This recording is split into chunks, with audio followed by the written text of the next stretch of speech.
మే 31న ప్రసారమైన కార్తీక దీపం 2 ఎపిసోడ్లో దీప మరియు కార్తీక్ కలిసి కుటుంబాలను కలపాలని ప్రయత్నిస్తారు. అయితే సుమిత్ర ఆగ్రహం మరియు జ్యోత్స్న భయం కథను మరింత ఉత్కంఠభరితం చేస్తాయి. దాసు కనిపించకపోవడం మరో ఆసక్తికర అంశం. కార్తీక దీపం సీరియల్ నేటి ఎపిసోడ్లో నా ఇంటికి నన్ను దగ్గర చేసేందుకు, రెండు కుటుంబాలకు కలిపేందుకు చేసే ప్రయత్నంలో మీతో నేనుంటానని కార్తీక్కు దీప చెబుతుంది. నీ మనసేంటో అర్థమయ్యాక కాదని ఎలా అంటానని కార్తీక్ చెబుతాడు. నేనే ఆశ్చర్యపడేలా నువ్వు మారావని, ఎప్పుడు ఏం చేయాలో చెబుతానని అంటాడు. ఇద్దరం కలిసే ఈ యుద్ధాన్ని చేద్దామని కార్తీక్ అంటాడు. ఇద్దరూ చేతులు కలుపుతారు. ఇప్పుడు మన చేతులు కలిశాయి.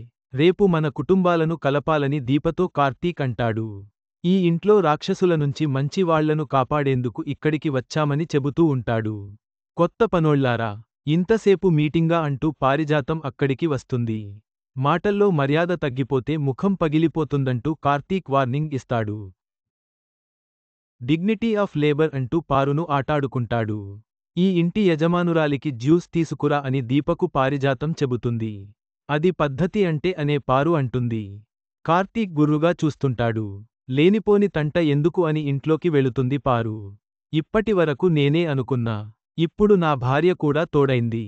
మిమ్మల్ని ఉతికి దారికి తెచ్చే బాధ్యత మాది అని కార్తీక్ అనుకుంటాడు. ఇక్కడే పనిచేస్తానని దీప చెప్పిన మాటలను సుమిత్ర గుర్తు తెచ్చుకుంటుంది. ఇంతలో చేయి తగిలి కుంకుమ భరిన పడిపోతుంటుంది. కింద పడకుండా పట్టుకుంటుంది దీప. మా సుమిత్ర అత్త, దశరథ్ మామయ్యల కన్న కూతురివి అని కార్తీక్ చెప్పిన మాటలను దీప గుర్తు చేసుకుంటే, దశరథ్ను దీప కాల్చిన విషయాన్ని సుమిత్ర తలుకుంటుంది. మీ పసుపు కుంకాలు నిండు నూరేళ్లు మీతోనే ఉండాలమ్మా అని దీప అంటుంది. నువ్వు దూరం చేయకపోతే నాతోనే ఉంటాయంటూ ఆగ్రహంగా సుమిత్ర మాట్లాడుతుంది. ఒకప్పుడు అమాయకురాలు అని నిన్ను అనుకున్నా. నా కూతురిని కొట్టావ్, నా భర్తలను కాల్చావు చూడు. అప్పుడు నీ ఒరిజినాలిటీ అర్థమైంది అని సుమిత్ర కోప్పడుతుంది. ఒకప్పుడు నిజం అని నమ్మింది, ఇప్పుడు అబద్ధమనుకుంటున్నారు. కాని ఈ రోజు నిజం అని నమ్మింది ఏదో ఒకరోజు అబద్ధమని తెలుసుకుంటారు అని దీప అంటుంది.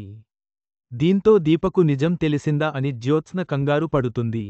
ఈ మాటలు మీ ఆయన కార్తీక్కు, అత్త కాంచనకు చెప్పు అని సుమిత్ర చిరాకు పడుతుంది. వాళ్లకు కూడా నీ నిజస్వరూపం తెలిసినప్పుడు బయటికి గెంటేస్తారంటూ దీపపై నిందలు వేస్తుంది. నీ మెడలో 3 ముళ్ళు వేసిన కార్తీకే అదే చేతులతో తెంపేస్తాడని సుమిత్ర ఫైర్ అవుతుంది. దీపను నానా మాటలు అంటుంది. ఇంతలో పారిజాతం అక్కడికి వస్తుంది. పారిజాతమే మీకు జ్యూస్ ఇవ్వమన్నారని సుమిత్రతో పారు అంటుంది. యజమానురాలికి ఇవ్వమన్నానని పారు అంటుంది. అంటే నేను యజమానురాలి కాదని ఇలా డిసైడ్ చేశావా? మొదటి దెబ్బే ఏం కొట్టావే అని పారు మనసులో అనుకుంటుంది. నాకు నీ సేవలు అవసరం లేదని దీపపై సుమిత్ర కోప్పడుతుంది. జ్యో లోపల ఆనందిస్తుంటుంది. దీప బాధగా చూస్తుంటుంది. పురిట్లోనే తల్లిని మింగేసిన దానికి ఆ విలువ ఏం తెలుస్తుంది అని దీపను బాధపెట్టేలా పారిజాతం మాట్లాడుతుంది. ఘోరాలు చూడలేక తండ్రి కూడా చనిపోయాడని, కుటుంబ విలువ ఏం తెలుస్తుందే అని అంటుంది. దీప కన్నతల్లి ఎదురుగానే ఉంది గ్రాని అని జ్యో మనసులో అనుకుంటుంది. నేను అమ్మానాన్న లేని అనాథను కాదు. మా అమ్మానాన్న బతికే ఉన్నారు అని దీప చెబుతుంది. దీంతో జ్యోత్స్న భయపడిపోతుంది. ఏంటిది ఇలా మాట్లాడుతోంది? నిజం తెలిసిపోయిందా అని మనసులో అనుకుంటుంది. ఎక్కడ ఉన్నారని జ్యో అడుగుతుంది. ఇక్కడే ఉన్నారంటూ జ్యోను దీప మరింత భయపెడుతుంది. ఇది ఇంటికి వచ్చినప్పుడే నాకు డౌట్ వచ్చింది. దీనికి దాసు నిజం చెప్పేసినట్టున్నాడు అని మనసులో జ్యో భయపడుతుంది. కొంపతీసి మా సుమిత్రను పట్టుకుని నా సొంత తల్లి అంటావా ఏంటి అని దీపతో పారిజాతం అంటుంది. తెలియకపోయినా పారునోటి నుంచి నిజం రావడంతో జ్యో కంగారు పడుతుంది. గ్రాని అని అరుస్తుంది. మాటల వరుసకు కూడా ఆ మాట అనొద్దని అంటుంది. నిజాలు మాట్లాడుతుంటే భయం మొదలైందని జ్యోత్స్నను చూస్తూ మనసులో అనుకుంటుంది దీప. ఇలాంటి కూతురు పుట్టాలని ఏ తల్లి అనుకోదని సుమిత్ర కోప్పడుతుంది.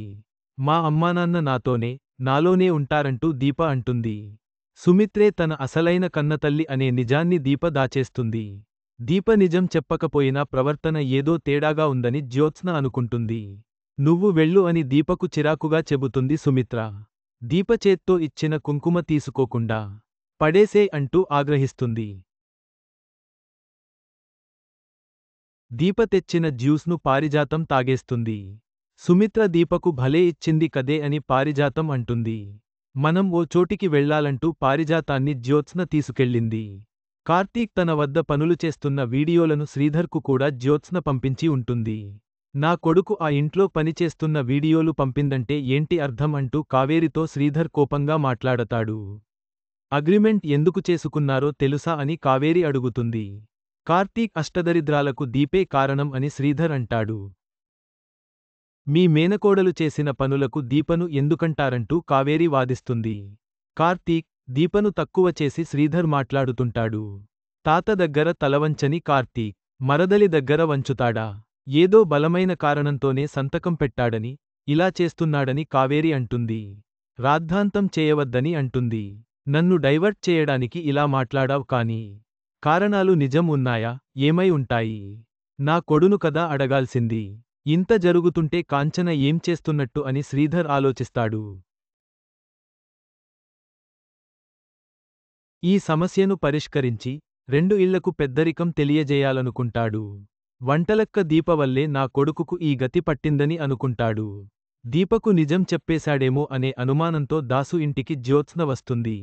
ఇక్కడికి ఎందుకు వచ్చామో చెప్పు అని పారిజాతం అంటుంది. నీ కొడుకు కార్తీక్కు నిజం చెప్పేసి సైలెంట్గా ఉన్నాడేమోనని తెలుసుకునేందుకు వచ్చానని మనసులో జ్యోత్స్న అనుకుంటుంది. తమ్ముడు అని కాశీని జ్యోత్స్న పిలుస్తుంది. ఏమని పిలుస్తావని కాశీ ఆశ్చర్యపోతాడు. నువ్వు వరుసలు పెట్టి పిలుస్తుంటే ఆశ్చర్యంగా ఉందని జ్యోతో అంటాడు. మరి నేను అని స్వప్న అంటుంది. పిలిస్తే వరుస అవుతావ్, పలకరిస్తే గొడవ అవుతావ్ అని జ్యో అంటుంది. ఎదుటివాళ్లను బట్టే మన మాటలు, చేష్టలు నా మాటలు చేష్టలు ఉంటాయని చిరాకుగా అంటుంది స్వప్న. మా ఇంటికి వచ్చి మమ్మల్నే తిడతావేంటి అని కాశీ కూడా కోప్పడతాడు. జ్యో మీ ఇంటికి రావడం అదృష్టమని పారు అంటే, అంత అదృష్టం వద్దులే అని వెటకారంగా మాట్లాడుతుంది స్వప్న. ఎందుకు వచ్చారని కాశీ అడుగుతాడు. నాన్నను చూడడానికి వచ్చానని జ్యోత్స్న చెబుతుంది. మా నాన్న లేడు అని ఓ లెటర్ తీసుకొచ్చి ఇస్తాడు కాశీ. నాకోసం వెతకవద్దు, నేనే వస్తా అని దాసు రాసిన లెటర్ చదువుతుంది. ఏంటి దాసు వెళ్ళిపోయాడా? ఎక్కడికి వెళ్లాడు అని పారిజాతం కంగారు పడుతుంది. తెలియదని స్వప్న అంటాడు. నాన్న ఎక్కడికి వెళ్లాడో తెలియకపోవడం ఏంట్రా అని జ్యోత్స్న ఆగ్రహంగా అరుస్తుంది. దాసును పదే నాన్న అని అంటుంది. దీంతో జ్యో అసలైన తండ్రి దాసు అనే అనుమానం కాశీకి వస్తుందేమోనని పారిజాతం కంగారు పడుతుంది. మా నాన్నను నువ్వు నాన్న అనిపిస్తున్నావంటే అని కాశీ అంటాడు. మాకు ప్రేమలు ఉన్నాయంటూ కవర్ చేస్తుంది పారు. బాబాయ్ ఎక్కడికి వెళ్లాడు అని జ్యోత్స్న మాట మార్చి అడుతుంది. ఎక్కడికి వెళ్లాడో తెలియదు, వెతుకున్నామని కాశీ చెబుతాడు. మిస్ అయ్యాడని పోలీస్ కంప్లైంట్ ఇవ్వాలి కదా అని పారిజాతం అంటుంది. ఏదో జరుగుతుందని జ్యోత్స్నలో అనుమానం బలపడుతోంది.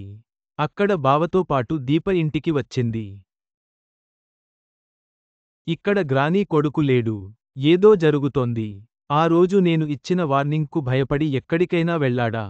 లేదా గతం గుర్తొచ్చిన ఎవరికైనా చెప్పేందుకు వెళ్లాడా? చెబితే చచ్చినట్టే అని మనసులో కంగారు పడుతుంది జ్యోత్స్న. బాబాయ్ గురించి తెలిస్తే ఫోన్ చేయ్ అని కాశీతో జ్యో చెబుతుంది. నా కొడుకు దాసును వెతికి తీసుకురా అని కాశీతో పారిజాతం అంటుంది. మీ నానమ్మ ఎలా మాట్లాడుతుందో చూశావా అని స్వప్న అంటుంది. పెద్దవాళ్లు అంతే అంటూ కాశీ సర్ది చెబుతాడు. దీంతో కార్తీక దీపం 2 నేటి ఎపిసోడ్ ముగిసింది. జ్యోత్స్న నుంచి ప్రమాదం ఉండటంతో దాసును కార్తీకే సేఫ్గా దాచి ఉంచి మిస్ అయ్యాడని చెబుతూ ఉండొచ్చు.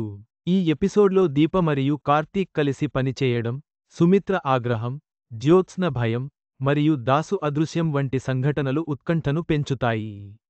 అసలు నిజం బయటపడే వరకు కథ ఎలా సాగుతుందో చూడాలి.